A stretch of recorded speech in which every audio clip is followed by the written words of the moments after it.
జగదేక వీరుడు అతిలోక సుందరి గురించి mega comments. చరిత్రలో నిలిచిపోయే సినిమాలు కొన్నుంటాయి. అలాంటి వాటిలో జగదేక వీరుడు అతిలోక సుందరి ఒకటి.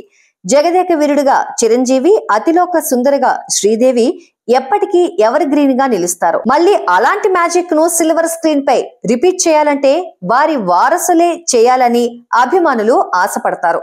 ఇక జగదేక వీరుడు అతిలోక సుందరి చిత్రాన్ని రీమేక్ చేయాలని చాన్నాళ్ల నుంచి ప్రయత్నాలు జరుగుతున్నాయి. తాజాగా ఈ రీమేక్ గురించి మెగాస్టార్ చిరంజీవి తన మనసులోని మాటను బయటపెట్టారు. రీసెంట్ గా బాలీవుడ్ క్రిటిక్ రాజీవ్ మసంద్ కి ఇచ్చిన ఇంటర్వ్యూలో ఈ ఎవర్ గ్రీన్ క్లాసిక్ గురించి పలు ఆసక్తికర విశేషాలు పంచుకున్నారు. ఈ రీమేక్ లో తన తనయుడు రామ్ చరణ్, శ్రీదేవి తనయ జాన్వి కలిసి నటిస్తే చూడాలి అని ఉందని తెలిపారు. ఆ మధ్య జాన్వీని కలిసినప్పుడు ఎంతో భావోద్వేగానికి గురయ్యానని, ఆమెను చూస్తే శ్రీదేవి గుర్తుకొచ్చిందని చెప్పారు. మరోవైపు తనను ఫ్యాన్స్ కమర్షియల్ సినిమాల్లోనే చూడాలి అనుకుంటున్నారని, గతంలో రుద్రవీణ వంటి ప్రయోగాత్మక చిత్రాలు చేసినా ఆడలేదని ఈ సందర్భంగా తెలిపారు మెగాస్టార్. మొత్తం మీద బుచ్చిబాబు సినిమా కోసం కలిసి పనిచేస్తున్న చరణ్, జాన్వి